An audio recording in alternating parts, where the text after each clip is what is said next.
வசனத்தை வாசிப்போம். 2 தீமோத்தேயு 1வது அதிகாரம் 7வது வசனத்தை ஒரு வாசியுங்கள். தேவன் நமக்கு பயமுள்ள ஆவியை கொடாமல் பலமும் அன்பும் தெளிந்த புத்தியும் உள்ள ஆவியையே கொடுத்திருக்கிறார். அல்லேலூயா. Praise the lord. தேவன் நம்மை பரிசுத்த ஆவியினால் அபிஷேகிக்கிறார். ஆமென்.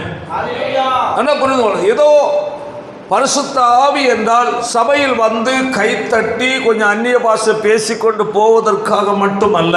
அல்லேலூயா. ஆவியில் நிரம்ப வேண்டும், அந்நிய பாஷை பேச வேண்டும். ஆமென்.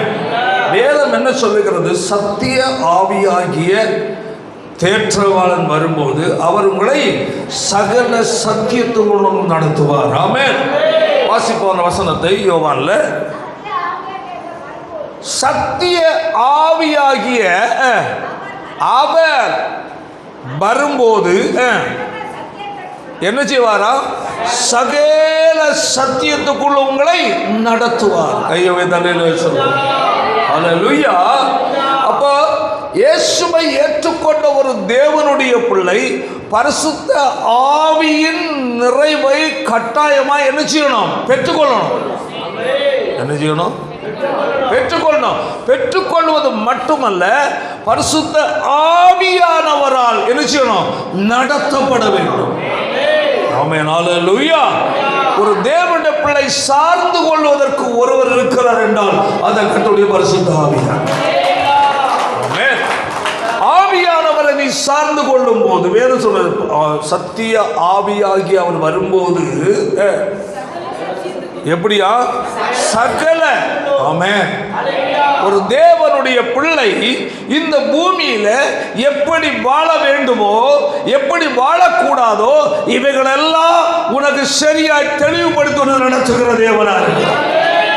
எது வேண்டாம் என்று உங்களுக்குள்ள ஒரு ரெட் லைட் கொடுக்கிறாரோ, ஹல்லேலூயா, ரெட் லைட் சிக்னல் உங்களுக்குள்ள காணப்படுகிறதோ, ஆமென், அதை ஒதுக்க நீ ஆயத்தப்பட வேண்டும். ஆமென். ஆவியானவர் உங்கள் ஆவியுடனே உணர்த்துவார். மனசாட்சியின் குரல். அல்லேலூயா. ஆமென். ஒரு தேவ பிள்ளை ஆவியானுடைய உணர்த்துதலை புரிந்து நடக்க வேண்டும். ஆமென். அல்லேலூயா. அப்ப ஆவியானுடைய உணர்த்துதலாகி அவருடைய குரலை நீ அடையாளம் கண்டு கொள்ள வேண்டும் என்றால், அல்லேலூயா, உள்ளான இருதயத்துக்குள் அவருக்கு மட்டும் நீ முதலிடம் கொடுக்க வேண்டிய அவசியம். எல்லாரோடும் அவர் அப்படி பேச மாட்டார். அல்லேலூயா. கர்த்தருக்கு, கர்த்தருடைய ஆவியானவருக்கு முதலிடம் கொடுத்து அவருக்கு பிரியமில்லாத காரியங்களை, அவருடைய பிரியமில்லாத சிந்தனைகளை, எண்ணங்களை தங்களுடைய இருதயத்தை விட்டு வெளியே தள்ளி கர்த்தருடைய பரிசுத்த ஆவியானவரை பிரியப்படுத்துவதற்காக வாஞ்சிக்கிற மக்களோடு ஆவியானவர் பேசுவார். ஆமென். அதை ஒரு தேவனுடைய பிள்ளை புரிந்து கொள்ள வேண்டும். கை வைத்தாலே சொல்லுவோம். அதாவது சத்திய ஆவியானவர், ஆமென், உங்களை சகல சத்தியத்துக்குள் வழி நடத்துகிறவர். ஆமென். அப்ப நம்மிடத்தில் வாழ்க்கையில் எதிர்பார்ப்பது சத்தியத்தின் பாதை. இயேசு சொன்னார், நானே வழியும் சத்தியமும் ஜீவனுமா இருக்கிறேன். அல்லேலூயா. அப்ப நம்மை வழியில் பிரவேசித்த நீ, இயேசுவுக்குள் கடந்து வந்த நீ, ஆமென், அடுத்த சத்தியத்தின் பாதையில் நடத்துகிறவர் பரிசுத்த ஆவியானவர். அல்லேலூயா. இங்கு ஆவியானவருடைய நிலை காரியத்தை குறித்து இங்கு ஒரு காரியத்தை சொல்லப்படும். தேவன் நமக்கு என்ன ஆவியை தரவில்லை? சத்தமா சொல்லுங்க. பயமுள்ள ஆவி அல்ல. அல்லேலூயா. அப்போ உலகத்தில் நம்மை பயமுறுத்துகிற பல சூழ்நிலை உண்டு. ஆமென். ஐயோ, இது இப்படி ஆகுமோ, அது அப்படி ஆகுமோ அல்ல. உன்னோடு இருக்கிற கர்த்தருடைய ஆவியானவர், ஆமென், கர்த்தர் உன்னோடு கூட இருக்கிறார். ஆமென். எந்த சூழ்நிலையிலையும் உன்னை நடத்த அவர் வல்லமை உள்ளவர் என்பதை நீ விசுவாசிக்க வேண்டும். ஹல்லேலூயா. பயமுள்ள ஆவியை கொடாமல், ஆமென், என்னதான் சூழ்நிலை உனக்கு எதிராக கடந்து வந்தாலும் கூட, ஆமென், ஒரு தேவனுடைய பிள்ளை தேவனுக்கு அதற்கு நீ கற்றுக்கொள்ள வேண்டும். ஆமென். பாருங்க, பரிசுத்த ஆவியின் பெந்தேகோஸ்தே நாளில் பெற்றுக்கொள்வதற்கு முன்ன, அல்லேலூயா, சீசர்களும் பேதுரும் எல்லாம் என்ன பயந்து ஓடுனாங்க. ஆமென். அல்லேலூயா. அப்போ பயந்தாங்க. பெந்தேகோஸ்து நாள்ல பரிசுத்தாவியை பெற்ற போது ஆமென், அப்போ துணிந்தார்கள். ஆமென். அல்லேலூயா. அப்போ பயத்தை மாற்றுகிறவர் ஆவியானவர். அல்லேலூயா. 3 முறை சேவல் கூவுறதற்கு முன்னதாய் 3 முறை நீ என்னை மறுதலிப்பாய் என்று சொன்னார். அல்லேலூயா. ஆமென். நான் மரிக்க வேண்டுமா இருந்தா கூட நான் மரிப்பேனே தவிர நான் மறுதலிக்க மாட்டேன். அல்லேலூயா. ஆனால் அந்த சூழ்நிலை வாயில் அறிக்கை பண்ண நான் சூழ்நிலை வந்தபோது பயம் வந்து விட்டது. ஆமென். இவனும் இயேசுவோடு அவர்கள் ஒருவன் விடாத அப்படின்னு. ஐயோ நான் இல்லைங்க. யாரு? இயேசுவா? எனக்கு தெரியாதா? இது எதை காட்டுது? பயம். அல்லேலூயா. பரிசுத்த ஆவியானுடைய உள் வாசம் உனக்குள்ள இல்லை என்றால் எல்லாத்துக்கும் உனக்கு பயம் வரும். ஆமென். அதாவது ரட்சிக்கப்பட்ட தேவனுடைய பிள்ளை கட்டாயம் என்ன பெற்றுக்கொள்ளணும்? பரிசுத்தாவின் நிறைவை பெற்றுக்கொள்ளணும். அல்லேலூயா. பரிசுத்தாவின் நிறைவை பெற்றுக்கொள்ள தேவனுடைய பிள்ளை ஆவியானவரை சார்ந்து நீ வாழ கற்றுக்கொள்ள வேண்டும். உன்னை பலப்படுத்துகிற கர்த்தருடைய ஆவியானவர் கரங்களை கட்டி கர்த்தரை மகிமைப்படுத்துவார். அல்லேலூயா. பாருங்க, 3 முறை மறுதலித்தான். அல்லேலூயா. கடைசியில் வந்து அவரை மறுதலித்த மட்டுமல்ல சபிக்கவும் சத்தியம் பண்ண தொடங்கிட்டான். அந்த நேரம் சேவல் என்ன செய்யுது? கூச்சு. அப்பதான் ஐயோ நாளதான். ஆமென். ஆமென். ஆனால் 120 பேர் சேர்ந்து பெந்தேகோஸ்து நாள் ஹல்லேலூயா அந்த மேல் வீட்டறையில் அவர்கள் நிரப்பப்பட்ட போது ஆமென் அவன் தைரியம் உள்ளவனாக இருந்தது. நான் சொல்லுகிறேன், பரிசுத்த ஆவியானவர் பயத்தை கொடுக்கிறவர் அல்ல, பயத்தை மாற்றுகிறவர். ஆமென். 12 கூட அவர் எழுந்து நின்று ஆமென். அதனால அப்போஸ்தலர் நடவடிக்கைகள் அதனுடைய 2வது அதிகாரத்தை எடுக்கும்போது ரொம்ப அருமையான ஒரு காரியத்தை நாம் அதில் பார்க்க முடியும். 2வது வாசிப்போம். பேதுரு அவர்களை நோக்கி உரத்த சத்தமாய்,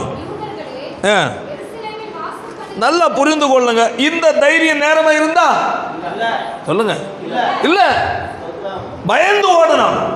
அல்லேலூயா. நான் மீன் பிடிக்க போறேன்னு போயிட்டான். ஆமென். நம்ம தலைவரே போயிட்டாரு. இது நம்ம யாரை நம்பி வாழ? நான் போகிறேன் மீன் பிடிக்க. மற்றவன் பார்த்தான், அவர் லீடர்ஷிப்பில் ஆண்டவர் வச்ச ஆளே வந்தான். சரி நாங்களும் வாரோம் கேட்டா பார்த்தீங்களா, ஒருத்தனை பார்த்து ஒருத்தன் போகிறோம். அல்லேலூயா. அல்லேலூயா. சத்தமா சொல்லுங்க. ஏன் அது ஒரு பரிசுத்த ஆவியினுடைய நிறைவுக்குள் வரவில்லை. ஆமென். கடைசி நாட்கள் மாமிசமான யாவரும் என்னுடைய ஆவியை ஊற்றுவேன் சொன்ன ஆண்டவர் அந்த பரிசுத்த ஆவியின் நிறைவை பெற்றுக்கொள்வதற்கு முன்பதாக இருந்த தைரியமும் துணிச்சலும் எல்லாம் மாமிச துணிச்சல். என்ன துணிச்சல்? இவன் எல்லாரும் போனா தான் போக மாட்டான், மாமிசத்து. அல்லேலூயா. பட்டயத்தை எடுத்து என்ன பண்ணி போட்டான்? வெட்டி போட்டான். அது என்னது? மாமிசம். அல்லேலூயா. அப்போ பட்டை எடுத்து விட்டோம். அப்புறம் என் மறுதளிச்சான். அப்புறம் என் மீன் பிடிக்க போறேன்னு போனான். அல்லேலூயா. மாமிச பலத்தை சுயபலத்தை சார்ந்திருந்தான். அல்லேலூயா. ஆனால் இங்கு நாம் பார்க்கும்போது ஆமென் 12 அவன் எழுந்து நின்று அவர்களை நோக்கி எப்படி? உரத்த சத்தமாய் கையை வைத்தாலே சொல்லுவோம். பெந்தேகோஸ்து நாளில் பரிசுத்த ஆவியான 120 பேர் இறங்கின போது ஆமென் அவனுக்கு ஒரு தைரியம் வந்தது. ஆமென். தேவனுடைய ஆவியானவர் வெட்கத்தை மாற்றுகிறவர், பயத்தை மாற்றுகிறவர். அவன் எவ்வளவு அதிகாரியா இருந்தாலும், எவ்வளவு உயர்ந்த மனிதரா இருந்தாலும், இயேசுவை அவனுக்கு முன்பதாக உயர்த்தி பிடிக்கிறவர் தைரியம் இருக்கு. ஆமென். அதான் பரிசுத்த ஆவியை கம்பல்சரி தேவனுடைய பெற்றுக்கொள்ள வேண்டும். ஆமென். அதான் சொல்லப்பட்டிருக்கு. அல்லேலூயா. தேவன் நமக்கு என்ன ஆவியை கொடாமல்? பயமுள்ள ஆவி அல்ல. ஆமென். அதான் நாங்க பார்த்தோம், தைரியமா இருந்தது. ஆமென். எழுந்து என்ன செய்தான்? அவன் நின்று அவர்களை நோக்கி சத்தமாய், எப்படி சத்தமாய், இவன் யார் தெரியுமா? 4வது அதிகாரம் 13ஆம் வசனம் நினைக்கிற, வாசிப்போம். அப்போஸ்தலர் பேதுருவும் யோவானும் பேசுகிற தைரியத்தை யாரு கண்டதா? சொல்லு, சத்தமா சொல்லுங்க. ஜனங்க கண்டாங்க. எப்படி பேசுறாங்க? தைரியமா. முன்ன என்ன செய்றாங்க? பயந்தான். இப்ப என்ன செய்யறான்? தைரியம். பரிசுத்தாய் ஒரு தேவனுடைய பிள்ளைக்குள் கடந்து வரும்போது, ஆமென், நீங்கள் என்ன அடைந்து? பலன். சரீர பலனை அல்ல சொல்லுவது, உள்ளான பலன். ஆமென். நம்ம நினைக்கிறது பலன். ஆஹா, பரிசுத்தாய் பெற்ற கையை பிடிச்சு பாரு, இந்த விரல் அசைக்க முடியுமா? பரிசுத்தாய் நிரம்பி இருக்கேன். இதெல்லாம் பிசாசுகள் இல்லை. நான் ஆவி நிரம்பி விரலை வைக்கிறேன், அசைத்துப்பார். அந்நிய பாஷை வேணால் பேசிக்கிடுவோம். ஆவிய நிரம்பனா இது பலமா? யோ, தேவன் இந்த பலத்தை சொல்லலை. ஹல்லேலூயா. உள்ளான பலன். ஆமென்.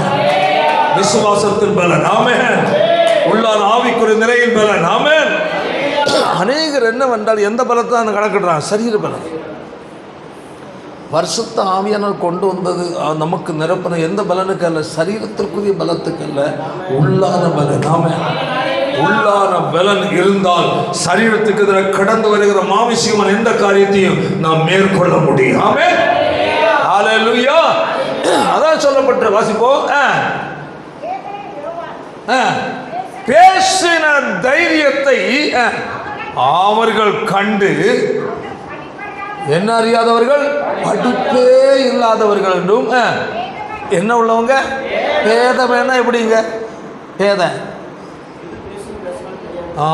எது பேசலாம், எது எங்கே பேசலாம், எங்கே பேசக்கூடாது, எங்கே நிற்கலாம், எங்கே நிற்கக்கூடாது, இது பேதமை.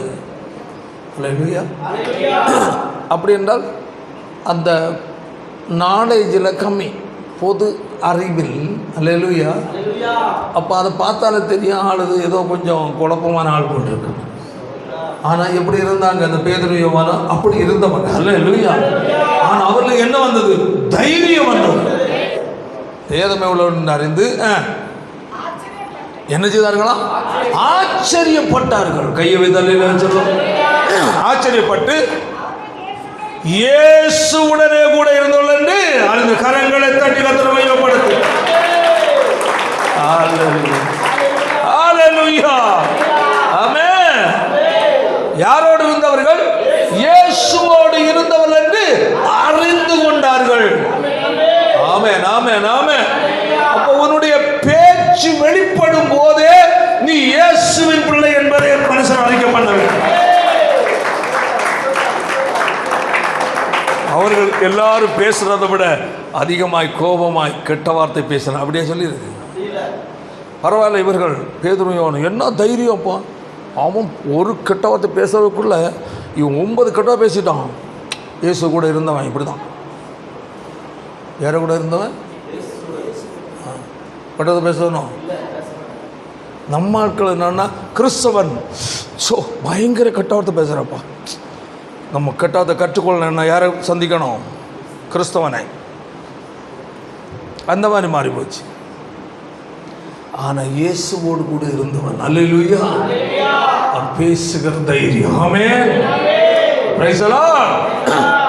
இயேசுவோடு கூட இருந்தவன் என்று அவர்கள் அறிந்து கொள்ள காரணம் என்ன? அவனுக்கு வந்ததான குரலை வெளிப்படுத்தினது. ஆமென். அப்போ ஒரு தேவனுடைய பிள்ளையின் வாழ்க்கையில் ஆவியானவர் வரும்போது, நீ பெற்றுக்கொள்ளும் போது உன்னில் அநேக என்ன உண்டாகணும்? மாற்றங்கள் உண்டாகணும். அல்லேலூயா. இந்த மாற்றம் எங்க வெளிப்படும்? வார்த்தையில் வெளிப்படும். இந்த மாற்றம் நடக்கையில் வெளிப்படும். இந்த மாற்றம் செய்கையில் வெளிப்படும். அதை பார்க்கிற மற்ற மனுஷன், ஆமென், இவன் இயேசுவோடு கூட இருந்தவர் என்று அறிக்கை பண்ணுவான். கைகளை தட்டி கர்த்தரை, நீ இயேசுவோடு கூட இருந்தவள் என்று பிறர் சொல்ல வேண்டும் என்றால் யாரோடு கூட இருக்கணும்? இயேசுவோடு கூட இருந்து. இயேசுவோடு நேரம் செலவிட முடியாததுனால தான் உன்னிடத்தில் வேறு குணங்கள் வருகிறது. ஆமென் ஆமென். என்ன குணம் வருது? வேறு குணங்கள். மற்றவர்கள் வாயில கை வைக்கிற மாதிரி உள்ள குணம். சர்ச்சுக்கு போகிறான், நீ எல்லாம் இயேசு கோயிலுக்கு போகிறோன்னா, நீ எல்லாம் கிறிஸ்தவனா? இப்படி பேசுகிற, இப்படி செய்கிற, சர்ச்சுக்கு போகிறவனா, சர்ச்சுக்கு போகிறவளா, இப்படி நீ நடந்துக்கிட்ட. அது காரணம் அல்லேலூயா, உனக்கு யாரோட தொடர்பு இல்லை. இயேசுவோடு நெருக்கமாய் வாழ்கிற ஒரு தேவனுடைய பிள்ளையின் வாயிலிருந்து வருகிற வார்த்தை ஆமென் பிறருடைய உள்ளத்தை தொடும். ஆமென். சொல்லுவாங்க, இவன் யாரோடு இருந்தவன்? இயேசுவோடு. இயேசுவோடு அவன் இருந்ததுனால தான் இவன் பேச்சில் என்ன வந்திருக்கு? மாற்றம். நடையில மாற்றம், உடையில மாற்றம், செய்கையில மாற்றம். பழையது மாதிரி எதுவுமே இவங்கிட்ட பார்க்க முடியாது. மாற்றம். அது இப்படி பரிசுத்த ஆவியை பெற்றவர். அதான் இங்கே சொல்லப்பட்டிருக்கிறது. பேதுரு 12 கூட நின்று அவர்களை நோக்கி, அது வர உரத்த சத்தமும் போட்டதில்லை, கையை வைத்த சத்தமாக பேசுறதில்லை. படிப்பறிவில்லை, ஏதமையானவன், பேச்சு திறனற்றவனாக இருந்தான். அல்லேலூயா. பரிசுத்த ஆவியானவரால் நிரப்பப்பட்ட போது ஆமென் வார்த்தையில் வல்லமை வெளிப்பட்டது. ஆமென். அல்லேலூயா. யூதர்களே, எருசலேமில் வாசம் பண்ணுகிற ஜனங்களே, நீங்கள் எல்லாரும் என்ன செய்ய வேண்டியது? அறிந்து கொள்வீர்களாக. என் வார்த்தைக்கு என்ன செய்யுங்கள்? செவி கொடுங்கள். எப்படி இருக்கு? சவால் விடுறான். என் வார்த்தைக்கு செவி கொடுங்கள். பரிசுத்த ஆவியின் நிறைவை பெற்ற ஒரு தேவனுடைய பிள்ளை ஆமென் பிறரை திரும்பி வைக்க வைக்கும். உன் பேச்சு அவர்களை திரும்ப வைக்கும். உன் குடும்பத்தில், உன் வீட்டில், கணவன் மனைவிக்குள்ள, பிள்ளைகள் கொண்டு கூட உன் பேச்சு என்ன சொல்லுது? உன் பேச்சு, உன் செயலும், உன் நடக்கையும் பிறர் பார்க்கும்போது என்ன சொல்லுது? நீ தேவனுடைய பிள்ளை, நீ கிறிஸ்தவன் அல்லவா, கிறிஸ்தவன் அல்லவா என்று பிறர் உன்னை குறை சொல்லுகிற அளவில் உன் வாழ்க்கை இருக்கா? தேவனுடைய பிள்ளை எச்சரிக்கையா இருக்கு. ஆமென். உனக்குள்ளே எனக்குள்ளே வாசம் பண்ணுகிற ஆவியானவர் ஆமென் கிறிஸ்து இயேசுவை மகிமைப்படுத்துகிறவர் என்பதை மறந்து விடாது. ஆமென். அதான் தேவன் நமக்கு என்ன உள்ள ஆவியை? பயமுள்ள ஆவியை கொடாமல். அடுத்தது என்னது? பலம். என்னது? உள்ளான பலம். ஆமென். அந்த உள்ளான பலமாகிய உள் நிறைவுதான் தைரியமாக பேச வைத்தது. ஆமென். அந்த உள் நிறைவுதான் ஜனங்களை தொட்டது. ஆமென். அதாவது சொல்லப்படுறது பாருங்க, எதிர் அவர்கள், அதாவது அதனுடைய 37:2-37 வாசிக்கும் போவோம். இதை கேட்டபோது நல்லா புரிந்து கொள்ள, அவன் பேசின பேச்சு அவன் கேட்டபோது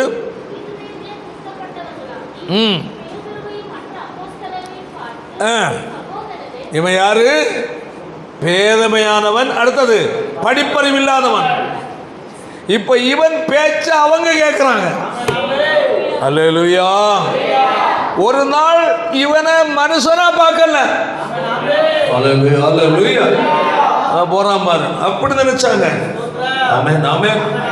இயேசுவோடு கூட அவங்க போக கூட போறாங்க, கொஞ்ச நாள் போவானோ அப்புறம் நின்றுவான் என்று சொல்ற அளவில் தான் இருந்தது. ஆமென். இயேசு மரித்தார், எல்லாரும் சொன்னாங்க முடிஞ்சு போச்சு கதை, இனி ஒரு பயவனம், இனி இயேசு பின்னாடி போக மாட்டான். ஆனா பெந்தெகோஸ்து நாள் ஹல்லேலூயா பரிசுத்த ஆவியின் நிறைவு ஊற்றப்பட்ட போது ஆமென் எழுந்தார்கள், பலத்தின் மேல் பலன் அடைந்தது. ஆமென். உன்னை எழும்ப பண்ணுகிறவர் ஆவியானவர். ஹல்லேலூயா. இயேசுவை ஏற்றுக்கொள்வதற்கு முன்பாக அது எப்படி இருந்திருக்கலாம்?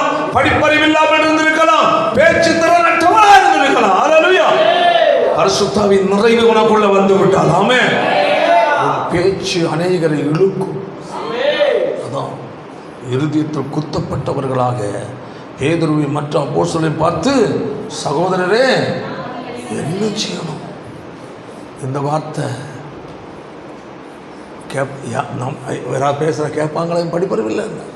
ஆனால் படிப்பறிவுள்ள அந்த மூளை அறிவுள்ள மனுஷனுடைய சிந்தனையை இந்த வார்த்தை என்ன செய்யுது? அரெஸ்ட் பண்ணு. உனக்குள்ள எனக்குள்ள தந்திருக்கிற தேவனுடைய அபிஷேகம் ஆமென். சாதாரணமானதல்ல. ஹல்லேலூயா. இதே பேதுருக்குள் கிரியை செய்த அதே ஆவியானவர், இயேசுவுக்குள் இருந்த அதே ஆவியானவர், அப்போஸ்தலர் நாட்களில் கிரியை நடப்பித்த அதே ஆவியானவர் இன்று உனக்குள்ள எனக்குள்ள அவர் வாசமா இருக்கிறார். உன்னை என்னை அவன் நிரப்பி இருக்கிறார். பலமும். அடுத்தது என்னது? அடுத்தது என்னது? அன்பு. என்னது? அதாவது தேவன் நமக்கு என்ன ஆவியை கொடாமல், பயமுள்ள ஆவியை கொடாமல், பலம். அடுத்தது அன்பு. என்னது?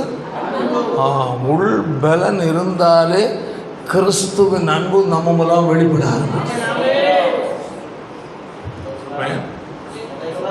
உள் நிறைவு இல்லாதனால்தான் பிறரிடத்து நாம் கிறிஸ்து இயேசுவிலிருந்து அந்த அன்பை வெளிப்படுத்த முடியாது.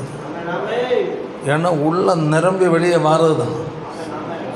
நல்ல மனுஷன் நல்ல இருதயமாய் பொக்கிஷத்திலிருந்து நல்லதை எடுத்து காட்டுகிறார். பொல்லாத மனுஷன் பொல்லாத இருதயத்திலிருந்து பொல்லாத எடுத்து காட்டுகிறார். உன் இருதயத்துக்குள் யாரால் நிரப்பப்பட்டிருக்கிறாயோ, அல்லேலூயா, அதுதான் உன் வாயில வெளிப்படும். ஆமென். தேவனுடைய ஆவியினால் நிரப்பப்பட்டிருந்தால், அல்லேலூயா, உன்னிலிருந்து வெளிப்படுகிற வார்த்தை பிறரை தேற்றும் தொடும். ஆமென். ஆமென். அதே போல அதை புரிந்து கொள்ளும். பலமும் அன்பும். அடுத்தது சத்தமா சொல்லுங்க. தெளிந்த புத்தி. என்னது? மூட புத்தி அல்ல. ஆமென். என்ன புத்தி? எப்படி நடந்து கொள்ளணும். ஆமென். எப்படி இந்த இடத்துல பேசணும். இவர்கள் மத்தியில் நம்ம வாயை விட்டு மாட்டக்கூடாது. இந்த அறிவு நமக்கு வேணும். ஆமென். சிலவங்க தேவையில்லாத இடத்துல போய் உட்காந்துட்டு தன்னை பெரிய ஆளாக காட்டிக்கிடுவாங்க. சிலவங்க நல்ல கவனிங்க. அல்லேலூயா. வேற முக்கியமான விஐபிகளுக்கு ஆயத்தப்படுத்துகிற சேரில் போய் ஐயா போய் உட்காந்துக்கிடுவாங்க. எனக்குள்ள பரிசுத்தாவி என்று இருக்கு. பரிசுத்தாவி நான் இயேசுவுக்கு பிள்ளை நான் ஏற்றுக்கொண்டேன், நான் பெரிய ஆளாகணும்னு சொல்லி போய் உட்காந்துருவேன். வேற ஆள் வரும், தம்பி இங்கே வாப்பா, அங்கே போய் உட்காரு, இது வேற ஆளுக்கு ஆயத்தப்படுத்து. அப்போ அதான் பைபிள் என்ன சொல்லிடணும், நீ முதலாவது நீ ஒரு இடத்துக்கு அழைக்கப்பட்டிருந்தால் நீ போய் வாசிங்க அந்த வசனம்.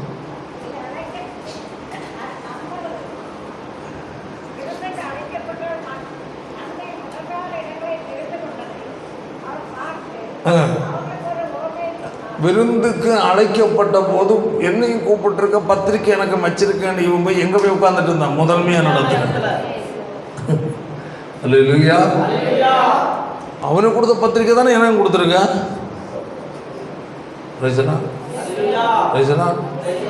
ரொம்ப கம்மியாக போய் அங்கே போய் உட்காந்தாச்சு. நிறைய இடத்துல சில பாஸ்டர்ஸுக்குன்னு சில இடம் ஒதுக்கி வச்சுருப்பான். ஒதுக்கி வச்சுட்டா முதல்ல இந்த ஐயா மாதிரி போய் உட்காந்துருக்கும். பாஸ்டர் மாதிரி உட்காந்து அதில் வந்து பார்த்துட்டு கடத்தை தொங்க போட்டுட்டு அப்புறம் எழுந்திரிச்சு வெளியே வர. அதாவது விருந்துக்கு அழைக்கப்பட்டிருக்கும் போது எங்கே போய் உட்காராத? முதன்மை இடத்துல போய் உட்கார. அந்த ஞானம் உனக்கு வேணும். ஏன்னா நீ அங்கே போய் முதன்மை இடத்துல போய் உட்கார்ந்தேன்னா உன்னிலும் அவங்க கனம் உள்ளவன் அங்கே வந்தான்னா உன்னிடத்தில் வந்து தம்பி அவர் உட்காரு, எவ்வளோ வெக்கம் இல்லையா? ஆமாம். அடுத்தது இருக்கும். தாழ்ந்த இடத்துல போய் உட்காரணும். ஆமே, தாழ்ந்த இடத்துல உட்காரு. அதனால அவனை மதிப்பொண்ணும் குறையாது, கூடும். ஆனால் யார் தெரியுமா, நான் என்னை கூப்பிட்டாங்க, நாங்கள் எல்லோரும் போகிறோம். சிலவங்க சொல்லலாம் ஒரு பத்திரிக்கை கொடுத்துட்டா போதும், ஏன் அதில் பார்த்துட்டு இருந்தேன்னா கொடுத்துட்டாங்க, தோத்துரும், என்னையும் கூப்பிட்டுருங்க. சரி, நேர போய் பெரிய ஆள் மாதிரி போய் உட்காருவான். இங்கே நின்றுட்டு மற்றவன் கூப்பிட்டோம் பார்ப்பான். சரி, இன்னாரெல்லாம் உட்கார்றதுக்கு ஆயத்தப்படுத்துகிற இடத்துல போய் அவன் போய் உட்காந்துட்ருக்கான். கடைசியில் வந்து எப்பா தம்பி அவனை போய் ஒன்று கீழே இறங்கி வர சொல்லு. இப்படி மாற்றம் உண்டு. பைபிள் சொல்லுது, உன்னை விருந்துக்கு அழைத்தால் அல்லது ஒரு ஃபங்க்ஷனுக்கு அழைத்தால் முதன்மையாக நடத்துகிறது என்ன செய்ய, போய் உட்காந்து பழகாத. முதல்ல எங்கே போய் உட்காரு, சாதாரணமான இடத்துல உட்காரு. அப்போ விருந்து வாசிப்பான். அடுத்த பாயிண்ட்டு, உன்னை அழைத்தவன் வந்து நீ இங்கே வாப்பா, அவனை அங்கே சேரங்க போட்டு பார்த்தீங்களா எவ்வளோ. அப்போ எல்லாம் பாப்பா, என்ன இவன் சோங்காமல் இருக்கான், இவ்வளோ முக்கியமான ஆளா. முடிஞ்சு போகும்போது சார் வணக்கம் சார், அது வரை டேய் தள்ளுறா அப்படி சொன்னவன். அதான் பைபிளில் எல்லா காரியம் நமக்கு வச்சுருக்காரு. அதில் சொல்லுவாங்க, அதுவரை அங்கே உட்கார்ந்த இடத்துல போய் யோ அங்கே தள்ளி உட்காரப்பா, இந்த குழந்தைய உட்கார வைக்கிறேன். சரி, அங்கே உட்காந்து அடுத்தவன் ஏப்பா என் பொண்டாட்டி உட்கார ஞாபகம் தள்ளி உட்காரு, அங்கே உட்காந்து அடுத்த போய் எழுப்பி நிற்க வேண்டியிருக்கு. ஒரு பொண்டாட்டியை கூப்பிட்டு வந்தான், ஒரு பிள்ளையை கூப்பிட்டு வந்தான். இவன் இவனுக்கு இடம் இல்லை, நின்றுட்டு கையும் கட்டிட்டு. அந்த நிலையில் இருந்தவன், சார் என்ன சார் நின்றுட்டுருக்குறீங்க, வாங்க வாங்க வாங்க. அவன் பார்க்குறான், ஆடா நான் இவரையா தள்ளி நிற்க சொன்னேன், இவர் முக்கியமான ஆள் போட்டிருக்கேன், நான் தெரியாமல் போச்சேன். பார்த்தீங்களா. அப்போது நம்ம முதல்ல போய் மேலே உட்காந்தா நேர கீழே வர வேண்டிய வரும். வெக்கத்தோட கீழே உட்காந்தா மதிப்போட மேலே வைப்பார். அதாவது என்ன மதிக்கவே இல்லை, அப்படி அல்ல, மதிப்பு கேட்டு வாங்கிறது இல்லை. 2 கிலோ மதிப்பு கொடு. கொழும்பு ஸ்டோரில் போய் சார் ஒரு 2 லிட்டரு மதிப்பு கொடு, அப்படியா இல்லை. உன் நடக்கை, உன் பேச்சு, உன்னுடைய நிலை பிறரால் மதிக்க வைக்கணுமா இல்லை உன்னை இழிவுபடுத்த வைக்கணும்னு கணக்கு போடும். அல்லேலூயா. மதிப்பை என்பது கேட்டு பெற்றுக்கொள்வதல்ல, உன் வாழ்க்கையினால் மதிக்க வைக்குது. ஆஃபீஸ்லையும் சரி, காலேஜ்லையும் சரி, வீட்டிலையும் சரி, குடியிருக்கிற இடத்துலையும் சரி. அல்லேலூயா. நம்முடைய வாழ்க்கை பிறர் பார்த்து நம்மளை மதிப்பதுதான் மதிப்பு. நம்முடைய வாழ்க்கை அற்பமாய் கேவலமாக இருந்தால் நம்ம எல்லாரும் கேவலமாக தான் நினைப்பாங்க. சரி, அது போட்டு ஆமென். அதான் சொல்லுது. அடுத்தது அன்பும், அடுத்தது தெளிந்த புத்தி. என்ன வேணுமா? தெளிந்த புத்தி. அப்போது ஒரு தேவனுடைய பிள்ளைக்கு தெளிந்த புத்தி எதற்கெல்லாம் பயன்படுகிறது? பிறரிடத்தில் நடந்து கொள்வதற்கு, பேசுவதற்கு, செய்வதற்கு எல்லாவற்றுக்கும் இந்த தெளிந்த புத்தி என்ன பயன்படும். ஒன்று, எது தேவனுக்கு பிரியமானது, எது தேவனுக்கு பிரியம் இல்லாதது என்று என்ன செய்ய வைக்கும்? தெளிவு வைக்கும். அல்லேலூயா. அப்போ இதெல்லாம் ஆவியானவரால் உண்டாகுது. அல்லேலூயா. சத்தமா சொல்லும். அதாவது சொல்ற, தேவன் நமக்கு பயமுள்ள ஆவியை கொடாமல் பலமும் அன்பும், அடுத்தது தெளிந்த புத்தியும் உள்ள ஆவி. அப்போ பரிசுத்த ஆவியானவர் நமக்கு கொடுக்கணும் அந்த தெளிந்த புத்தி. அல்லேலூயா. பரிசுத்த ஆவியானவரை நம்மிடத்தில் அன்பு வெளிப்படுத்த வைக்க வேண்டும். கர்த்தருடைய ஆவியானவரால் நீ நிரப்பப்படும் போது ஆமென், உன்னிலிருந்து வெளிப்படுகிறதான காரியங்கள் தான் இவைகள் அல்ல. கையவை தான் சொல்லுவோம். பாருங்கள் என்ன சொல்லப்பட்டு கொலோசியர்ல 1வது அதிகாரம் 9-10 வாசிக்கும் போது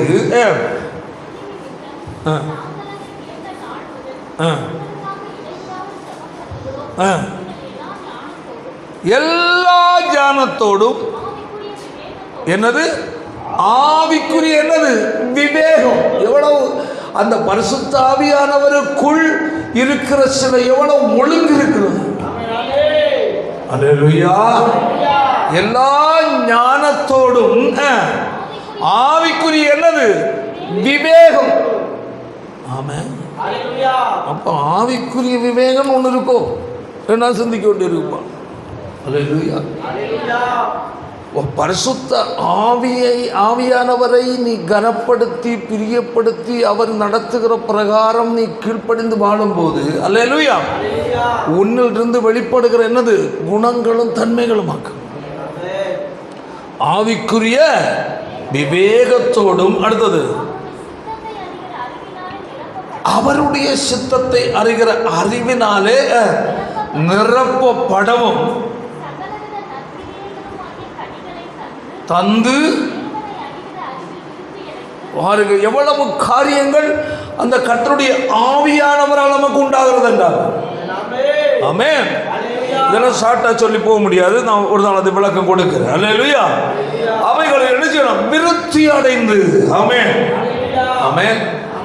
பாருங்க தாவீதை குறித்து சொல்லும் போது 1 சாமுவேல்ல 18வது அதிகாரம் 14-15 வாசிப்போம். தாவீது தன் செய்கைகளில் எல்லாம் எப்படி நடந்தானா? அதான் எப்படி நடந்தா? புத்திமானாய். அல்லேலூயா. அப்ப நாம் எதுலையும் ஞானமா நடக்கணும். தேவனுடைய பிள்ளை ரட்சி. நீ யாரு ஏழை குடும்பமோ பணக்காரோ அது மேட்ரு கிடையாது. உன்னுடைய வாழ்க்கையின் தரத்தை பிறர் பார்ப்பாங்க. ஆமென். குடிக்க கஞ்சி இல்லாமல் இருந்தால் கூட அவங்களுடைய ஒழுங்க பார்த்தீங்களா எவ்வளோ கரெக்டு. முன்னே எல்லாம் சர்ச்சுக்கு போகிறதுக்கெல்லாம் முன்னே இவங்க வீட்டில் டெய்லி என்னது சண்டைதான் அடியுது. இப்போ எவ்வளோ டிசிப்ளினாக, எவ்வளோ அமைதியாக, எவ்வளோ ஒழுக்கமாக இருக்கிறாங்க என்று பிறர் சொல்லணும். ஆமென் அல்லேலூயா. பாருங்க அவர் செய்கைகள் எல்லாம் எப்படி இருந்தானா? புத்திமானாய் நடந்து கொண்டு இருந்தார். அடுத்தது மகா புத்திமான நடக்கிறதை சவுல் கண்டு அவனுக்கு பயந்தான். கையை தலையில எதை பார்த்து பயந்தா? தாவீதின் கையில் பெரிய பட்டயம் இருந்ததனால் பயந்தான். அப்படியா? சொல்லு. ஓ இவன் கோலியாத்தை கொன்னவன், ஐயோ இவன் பக்கத்தில் போன கொண்டு போனான், அப்படியா பயந்தான்? சொல்லு. அவனுடைய புத்தியை பார்த்து பயந்தான். கையை தலையில சொல்லு. ஒரு தேவனுடைய பிள்ளையினுடைய வாழ்க்கையை பார்த்து பிறர் நினைச்சுவாங்க, பயப்படுவாங்க, உன்னை மதிப்பாங்க. ஆமென். அதாவது நம்ம நினைக்கிற மாதிரி அல்ல. பாருங்க தாவீது தன் செய்கைகள் எல்லாம் எப்படி இருந்தான்? புத்திமான நடந்தான். கர்த்தர் அவனோடு கூட இருந்தார். அல்லேலூயா சொல்லுவாய். அடுத்தது மகா புத்திமானாய் நடக்கிறது யார் பார்க்கிறா? அதை சவுல் புரிஞ்சிருக்கணும்னா அவன் எவ்வளவு கவனமா பார்த்துருப்பான். அல்லேலூயா. கையை தலையில சொல்லுவோம். ஒன்றும் வேண்டாம், நான் இங்கே இல்லை, நல்ல தெய்வ பிள்ளை ஒரு 10 பேர் இங்கே இருக்கிறாங்க, அதில் ஒரு 5 பேர் இருக்கிறாங்க. ஒரு 1000 ரூபா 2000 ரூபா ஏதோ பொருட்கள் பணத்தை போட்டுட்டு அதில் வச்சுட்டு போயிட்டேன். இதில் அந்த 5 பேரும் உண்மையானவங்க தானா, கரெக்டானவங்க தானா என்பதை எப்படி அறிய முடியும்? அதை எடுத்து வச்சுட்டு ஒப்படைப்பாங்க. அப்போது ஒரு நபன் மிகவும் எப்படியா மகா புத்திமான நடக்கிறான் என்பதை சவுல் ராஜா எல்லா நிலையிலும் அவனை சோதித்தருகிறான். சும்மா பார்த்தோன்னா இல்லை, பரவாயில்ல வாட்ட நல்லா நல்ல நல்ல அறிவுள்ள பையன் போல் இருக்கு, அப்படி அல்ல. அவனை பல நிலையில் அவன் பேச்சு செய்கை நடக்கை எல்லாவற்றையும் அவன் என்ன செய்யணும்? ஆராய்கிறான். பார்த்து அவன் புரிந்தவன சாதா புத்திமான் இல்லை, எப்படி விட புத்திமான் மக. அப்போது தேவனுடைய கர்த்தர் உன்னோடு கூட இருந்தால், தேவனுடைய பரிசுத்தாவியை நீ பெற்றிருந்தால், அல்லேலூயா, உன்னிடத்தில் மறைந்திருக்கிற ஆமென் ஆவிக்குரிய குணங்கள் வெளியே கடந்து வரும். பரிசுத்த ஆவியானவருடைய ஆளுகைக்கும் நடத்துதலுக்கும் உன்னை நீ ஒப்பு கொடுக்கும் போது ஆமென் உன்னை வெளிப்படுவது ஆவியின் கனிகள். உன்னை பார்க்கிற ஜனங்கள் சாட்சி கொடுப்பாங்க, இவன் தேவனுடைய பிள்ளை, இவன் தேவனுடைய பிள்ளை, ஆமென் உண்மையான கிறிஸ்தவர். அல்லேலூயா. அந்தியோகியா பட்டணத்தில் உள்ளவங்க முதல்ல என்ன பெயர் பெற்றாங்களா? கிறிஸ்தவர்கள். அப்போ கிறிஸ்தவர்கள் என்ற பெயர் அவங்க பெற்றுக்கொள்ளணும். நம்ம பைபிளில் ஒரு இடத்துல வேண்டாம் கிறிஸ்தவர்கள் இருக்கு. அப்போ அவங்க வாசிப்பான வசனத்தை 1 வருஷ காலமாய் இருந்து பண்ணினார்கள். முதலில் அந்தியோகியாவில் சீசர்களுக்கு எப்படியா கிறிஸ்தவர்கள் என்ற பெயர் வந்ததும். ஆமென். பைபிளில் ஒரு இடத்துல மட்டும்தான் கிறிஸ்தவன் சொல்லியிருக்கு. அல்லேலூயா. கிறிஸ்தவர்கள் என்று பட்டம் சூட்டப்பட்டது. காரணம் அவருடைய ஒழுக்கமான வாழ்க்கை. ஆமென். நடிக்கல. ஆமென் ஆமென். இன்று கிறிஸ்தவர்கள் என்றால் யாராக தான் இருக்கிறாங்க? நடிகர்கள். செத்து போன சிவாஜி கணேசன் பொறாமப்படுவார் இருந்தார். ரொம்ப பொறுப்பா ஸ்தோத்திரம் ஐயோ, பரிசுத்தாய் பெற்ற நீ உன் வாயை இருதயத்தை காக்கணும். மற்றவன் பார்க்கும் போன கூட குறை சொல்லக்கூடாது. நீ கிறிஸ்தவன் அல்லவா? உன் ஒழுக்கமான வாழ்க்கை சொல்லணும். இவன் தேவனுடைய பிள்ளை, தேவனுடைய ஒரு விசுவாசிக்க மகன் மகளன். தேவனுடைய பிள்ளைகள் ரொம்ப குழந்தைகளை பார்த்தா கிறிஸ்தவ பிள்ளைகளாகவே வாழணும். புரியுதா? நாய்க்குட்டி போய் வாழக்கூடாது. சோத்திரம். ஆமாம், அங்கங்கே போகும்போது நாய்க்குட்டி மாதிரி சுற்றி நடக்கக்கூடாது. இவன் கர்த்தருடைய பிள்ளை, இவன் கிறிஸ்தவ குடும்பத்தில் உள்ளவன், இவன் கிறிஸ்தவ குடும்பத்தில் உள்ளவன் என்று பிறர் சொல்லுகிற அளவில் நடந்துக்கணும். நீ வசனம் கேட்குற இல்லையா? கேட்குறமா இல்லையா? எவ்வளோ உன்னை அடித்து பேசுகிற மாதிரி பேசுகிறோம். அதையும் கேட்டுட்டு நீ டெக்னிக்காக நீ வாழ்கிறான்னா எவ்வளோ கொடூரமான துரோகியாக இருப்பேன் நான். அல்லேலூயா. சரி, அப்போ பாருங்கள், அதான் சொல்லப்பட்டிருக்கு. வாசித்து முடிப்போம். அவன் எப்படி இப்போ கடைசியில் கிறிஸ்தவர்கள் என்ற பெயர் எங்குள்ளவங்களுக்கு அந்தியோகியப்பட்டவர். அப்போ அவர்களுக்கு கிறிஸ்தவர்களோட பெயர் கிடைக்கணும்னா அவங்க எவ்வளவு முன்மாதிரியாக வாழ்ந்துருக்காங்க. ஒரு தேவனுடைய பிள்ளையின் வாழ்க்கையில் கர்த்தர் என்று எதிர்பார்க்கிறதா தான். தாவீது எப்படி நடந்தான்? மகா புத்திமான என்ன செய்தான்?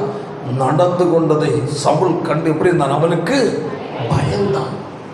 சட்டப்படி தாவீது யாருக்கு பயப்படணும்? ராஜாவுக்கு பயப்படணும். ஏன்னா சவுல் ராஜா, அவன் சவுல் யாரு? ராஜா. இவன் தான் அவனுக்கு பயப்படணும். ஆனால் இப்போ நேரம் எதிர்மாறாகி போச்சு. ராஜா யாருக்கு பயப்படுறான்? தாவீது பயப்படுறான். ஏன்? அவருடைய புத்திமான நடந்து கொள்கிறாங்க. உயர் அதிகாரியாக இருந்தாலும் பெரிய தலைவனாக இருந்தாலும் உன்னை பார்த்து உள்ள அவனுக்கு என்ன இருக்கணும்? ஒரு பயபக்தி. பயபக்தி. என்ன? இவன் தேவனுடைய பிள்ளை, இவன் கிறிஸ்தவன். இவங்க முன்னாடி போக சிகரெட் பிடிக்கக்கூடாது. நிறைய பேர் தான் பார்த்துருக்கேன். சிகரெட் பிடிச்சா என்ன பார்த்தோன்னா தண்ணி போட்டோம். ஏன்னா ஓகே, நம்ம ஊழியக்காரன்னு தெரியும், அதனால் அவங்க இது பண்ண. ஏன்னா அப்போ அதே தான் உங்களுடைய வாழ்க்கையில். உங்களுடைய வாழ்க்கை கர்த்தருக்கேற்றதாய் பரிசுத்த ஆவியானவருடைய ஆளுகைக்கு உட்பட்டு நீங்கள் வாழ்ந்தால் மோசமான செயல்கள் உங்களை பார்த்து செய்கிறவங்க உங்களை பார்த்தாலே ஒதுங்கி போயிடும். அதுதான் வாழ்க்கை. நீயே மோசமான செயல் செய்தா என்னடா பெரிய புதிய கருத்தாக இருக்கு. மோசமான செயல் செய்கிறோம், உன்னை பார்த்தா ஒதுங்கி போனோம். நீயே மோசமான செயல் செய்தா அது கிறிஸ்தவமா? அப்படி தான் இன்னைக்கு கிறிஸ்தவம் அலைஞ்சிட்டு இருக்கு. கவனமாக இருக்கு. சகல நிலைகள் எப்படி நட புத்திமான உன் புத்திமான நடக்கிற காரியங்களை பிற ஜனங்கள் பார்க்கட்டும், ஆச்சரியப்பட்டு ஆமே உன்னை குறித்து பயப்படட்டும். ஆமே ஆண்டு சொல்ல, ஆண்டவரே பரிசுத்த ஆவியானவரே என்னை நிரப்பும். அல்லேலூயா. என் சிந்தனையை நிரப்பும். ஆமே என் குணங்களை நிரப்பும். அப்பா உன்னுடைய ஆளுகை என்னில் பூர்ணமாய் வெளிப்படட்டும் என்று சொல்லி ஆமே என் தேவனத்தை நீ ஒப்புக்கொடு. ஜோம் பண்ணு நீ ஆயத்தப்படு. தேவப்பிள்ளைகளை ஞானமாக நடந்து கொள்ளுங்கள். பேச்சில், செயலில், நடக்கையில் எல்லாவற்றிலையும் ஞானமாய் நடந்து கொள்ளுங்கள். ஆமே பிறர் பார்த்தாலே உன்னை பார்த்து அவனுக்கு ஒரு பயபக்தி உண்டாகும். உன்னை தானாகவே மதிக்கிற அளவில் நடந்து கொள்ளணும். அதற்காக நம்மளை ஒப்புக்கூட எல்லாம் ஜோம் முழங்கல் பண்ணிடும். ஹல்லேலூயா. Praise the lord. ஹல்லேலூயா. ஆண்டவரே உம்மை துதிக்கிறோம். தேவன் நமக்கு பயமுள்ள ஆவியை கொடாமல் பலமும் அன்பும் தெளிந்த புத்தியுள்ள ஆவியை தந்திருக்கிறார். சகல விதமான விவேகத்தோடும் ஆமென். Glory Jesus. மிகவும் புத்திமான நடந்து கொண்டு அதை பார்த்த சவுல் இவனை பார்த்து பயந்தார். உனக்குள் இருக்கிற அபிஷேகம் ஆமென் பிறருக்குள் ஒரு பயத்தை உண்டு பண்ணும், ஒரு பக்தி விருத்தியை உண்டு பண்ணும். உன் வாழ்க்கை பிறருக்கு முன்பதாக கேவலமாய் பேசுகிற அளவில் அல்ல வாழ்க்கை. உன்னை பார்த்து ஆச்சரியப்படும். நீ எங்கெங்கேயோ போற, யாரையாரையோ சந்திக்கிற, உன் பேச்சு என்ன சொல்லுகிறது, உன் நடக்கை என்ன சொல்லுகிறது, உன்னுடைய பார்வைகள், உன் அணுகுமுறைகள் எப்படி இருக்கிறது? இவன் சரியில்லை, இவள் சரியில்லை என்று சொல்லுகிற அளவில் நீ வாழ்கிறாயா? நீ நினைக்கிறது சில காரியங்கள் நடந்து கொள்வது செய்வது பிறர் கண்டுகொள்ளவில்லை என்று அநேக கண்கள் உன்னை கவனிக்கிறது. இவன் இவள் எப்படி இருக்கிறார், இவன் பேச்சு எப்படிப்பட்டது, இவன் நடக்கை எப்படிப்பட்டது, இவனுடைய ஃப்ரெண்ட்ஷிப் எப்படிப்பட்டது. சர்ச்சில் போன ஒரு பக்தி, கடை மார்க்கெட்டுக்கு வந்தால் வேற போனோம், சர்ச்சில் வந்தால் ரொம்ப பயபக்தி, கடையில் பொருள் வாங்க போனால் பிஸ்னஸ் அதாவது வியாபாரம் பண்ணுகிற இடங்களில் ஜனங்கள்கிட்ட ஒரு பொருள் வாங்க போனால் அங்கே பேசுகிற டோனே வேற. யோசித்து பாரு, உங்களை நீங்களை நிதானித்து பாரு, ஜெபிப்போம். வாழ்க்கை மாற்றங்கள் உண்டாகட்டும், மாற்றங்கள் உண்டாகட்டும். நல்ல பிதாவே, நல்ல வேலைக்காக ஸ்தோத்திரம். இந்த நாளில் கூட சமூகத்திலே கிடந்து கர்த்தாவே, இந்த நாளிலும் சில காரியங்களை வேத வசனத்தின் அடிப்படை நாங்கள் சிந்தித்தோம். தேவன் எங்களுக்கு கொடுத்திருக்கிற பரிசுத்த ஆவி எப்படிப்பட்டது, எப்படிப்பட்டவர், அவருடைய குணலட்சணங்கள் என்ன என்பதை நாங்கள் பார்த்தோம். ஆவியை பெற்றவர்கள் எப்படி வாழ்வார்கள் என்பதை நாங்கள் கேட்டோம். பரிசுத்தாவின் அபிஷேகத்தை பெற்ற அநேகர் எப்படி வாழ்ந்தார்கள், பேதுருவின் வாழ்க்கையில், தாவீதின் வாழ்க்கையில் எல்லாம் என்னென்ன மாற்றங்கள் காணப்பட்டது என்பதை நான் பார்த்தோம். நாட்கள் நாங்களும் கிறிஸ்துவை வெளிப்படுத்துகிற கர்த்தர் மாற்றுவோப்பா. அந்தியோகியாவில் உள்ள கிறிஸ்தவர்கள், கிறிஸ்தவர்கள் என்றதான பெயர் சூட்டப்பட்டது போல எங்கள் நடைமுறை செய்கை பேச்சுகள் எல்லாம் கிறிஸ்துவை வெளிப்படுத்துகிறதா இருக்கட்டும். வசனத்தை கேட்ட ஒவ்வொரு ஆசீர்வாதத்தை காத்துக்கொள்ளும். இயேசுவின் மூலம் ஜெபிக்கிறோம் பிதாவே.